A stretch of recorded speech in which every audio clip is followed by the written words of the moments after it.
I always invest my own money in the companies that I create. I don't believe in the whole thing of just using other people's money. I don't think that's right. I'm not going to ask other people to invest in something if I'm not prepared to do so myself. To make an embarrassing admission, I like video games.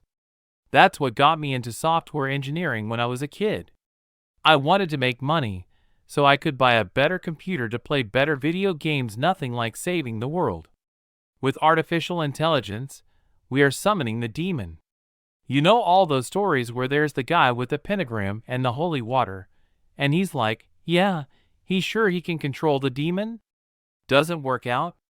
Brand is just a perception, and perception will match reality over time.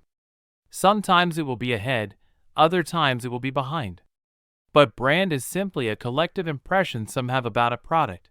Very important to have a feedback loop, where you're constantly thinking about what you've done and how you could be doing it better. I think that's the single best piece of advice. Constantly think about how you could be doing things better and questioning yourself. People should pursue what they're passionate about. That will make them happier than pretty much anything else.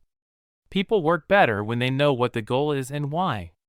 It is important that people look forward to coming to work in the morning and enjoy working.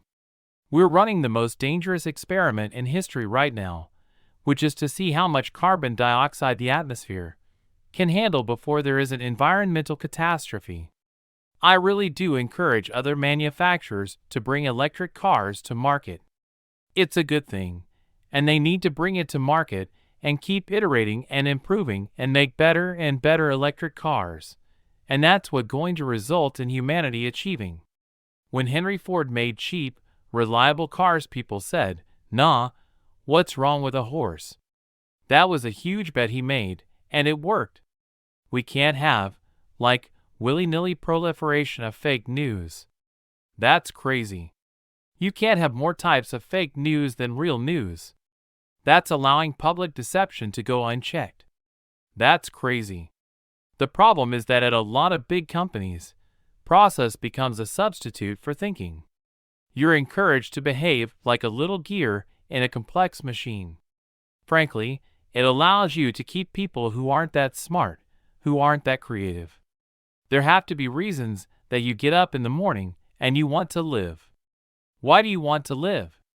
What's the point? What inspires you? What do you love about the future? If the future does not include being out there among the stars and being a multi-planet species, I find that incredibly depressing.